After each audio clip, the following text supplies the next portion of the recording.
মূলত আর্জেন্টিনার বিশ্বকাপ আসলে ৩টা না, আর্জেন্টিনার বিশ্বকাপ 4টা। এই খেলা দেখার জন্য আমি কতটা উৎসাহ যে আমার নিজের জন্যই আমি জার্সি কিনছি 11টা। আর আসলে ব্রাজিল মানেই তো ভালোবাসা। 2026-এর বিশ্বকাপও ব্রাজিলের কাছেই যেতে চলেছে এবং এই বিশ্বকাপে আমরা জিতলে আমরা কিন্তু উপরে চলে যাব।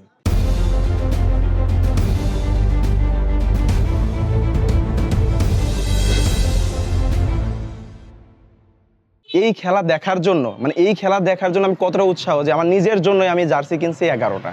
আর এছাড়াও আমি আমার যারা ভাই ব্রাদার আছে যারা আমার ভিডিও দেখে আমি তাদেরকে আরো 10টা জার্সি গিফট করছি। তো বুঝতেই পারতেছেন যে কতটা উৎফুল্ল এবং কতটা উৎসাহিত। সো আপনারা আসলে বাপদাদা সম্পর্কে বলতে কিছু নাই, যা কিছু করছে ব্রাজিলের অর্জন। অ্যাজ এ সাপোর্টার হিসাবে ব্রাজিলকে ভালোবাসি, বেশে যাব।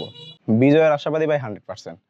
আর ব্রাজিলের সাপোর্টার হিসাবে আমরা তো এই সিজনাল ফ্যান না, সবসময় ব্রাজিলের যখনই খেলা হয় সেই খেলাগুলোই দেখা হয়। আর আসলে ব্রাজিল মানেই তো ভালোবাসা, সেখান থেকে অবশ্যই আমরা আশাবাদী, আমরা ইনশাল্লাহ নিশ্চিত বিজয় লাভ করব। একটা কথা আছে না, না পাইলে আঙুর ফল টক। আসলে যারা লেভেলেই নাই তাদেরকে নিয়ে কথা বলারই যুক্তি নাই।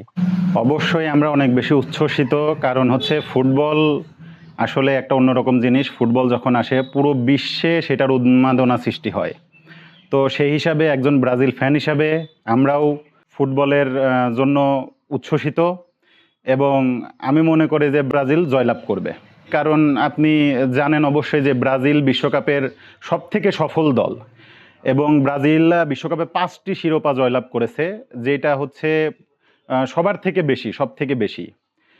আর যেটা বললেন যে আসলে 7 আপ বলে যে বিতর্কগুলো তারা সৃষ্টি করে, এইটার আসলে মানে কোনো ভ্যালুই নাই আমার মনে হয়। খেলার মধ্যে হয়তো ব্রাজিল 7টা গোল খেয়েছে কার থেকে? তাও জার্মানির থেকে। কিন্তু আর্জেন্টিনা সাপোর্টাররা এটাকে তাদের নিজেদের সম্পত্তি বলে আসলে মনে করে, এবং এইটা তাদের কাছে একটা বিশ্বকাপ জয়ের মতোই। মূলত আর্জেন্টিনার বিশ্বকাপ আসলে 3টা না, আর্জেন্টিনার বিশ্বকাপ 4টা। আর আরেকটা জিনিস বললেন না, যে বলে যে বাপদাদার সম্পত্তি, ব্রাজিল তো রিসেন্টলি কোনো বিশ্বকাপ জেতে নাই। তো বাপদাদার সম্পত্তি নিয়ে তারাই বড়াই করতে পারে যাদের আসলে বাপদাদার সম্পত্তি আছে।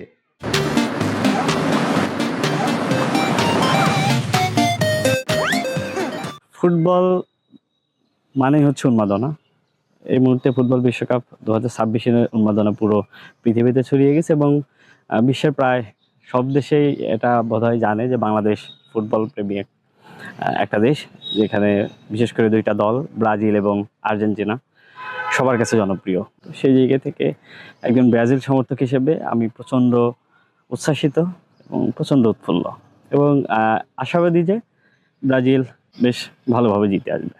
ব্রাজিল তো সবসময় কনফিডেন্ট অফ, যদি আমরা হিস্ট্রি দেখি, ইতিহাস দেখি, ঐতিহ্য দেখি, বর্তমান যদি ব্রাজিলের যে খেলা দেখি, তাহলে আমরা আশাবাদী যে 2026-এর বিশ্বকাপও ব্রাজিলের কাছেই যেতে চলেছে। একজন ফুটবল ফ্যান হিসেবে আর্জেন্টিনাকে তেমন কিছু বলতে চায় না। তারা ভালো দল, 3টা বিশ্বকাপ জিতেছে, এটা কম কথা নয়। কিন্তু একটা জিনিস যেটা আমরা সবাই জানি, সেটা হচ্ছে যখন কারোর সাথে আমরা পারতেছি না, বা যখন কাউকে কোনোভাবে হেয় প্রতিপন্ন করতে হবে, তখন তাকে যেভাবে সেভাবে আমরা বলতে পারি। তো আমার মনে হয় সেই জায়গা থেকে ব্রাজিল সাপোর্টার হিসেবে আর্জেন্টিনাকে তেমন কিছু বলার নেই। কারণ ব্রাজিলের এই যে আপনি এখানে তাকালে দেখতে পারবেন, এখানে 5টা স্টার, আর্জেন্টিনা বোধহয় অর্ধেকের কাছাকাছি। শেষ বিশ্বকাপের পর থেকে আমরা মুখিয়ে আছি যে ব্রাজিল 26-এ বিশ্বকাপ নেবে, বিজয় আমাদের হবে এবং বড় ব্যবধানে হবে, এটা আমরা আশা করছি। হ্যাঁ, কিছু লোকের তো এই বিশেষ করে আমাদের আর্জেন্টিনার যারা সাপোর্টার আছে, তারা আসলে কোনো যুক্তিহীনভাবে তারা আমাদের বিভিন্নভাবে আক্রমণ করছে। খেলাটা কিন্তু তাদের সাথে হয়নি, খেলা হয়েছে জার্মানির সাথে, খেলায় হার জিত আছে। বিশ্বকাপ নিয়েছে ব্রাজিল কতটা, সেটা হিসাব তাদের নাই। তারা 3টা পেয়েছে আর আমরা পেয়েছি 5টা। হিসাবের খাতায় কিন্তু আমরা উপরে আছি, এবং এই বিশ্বকাপে আমরা জিতলে আমরা কিন্তু উপরে চলে যাব।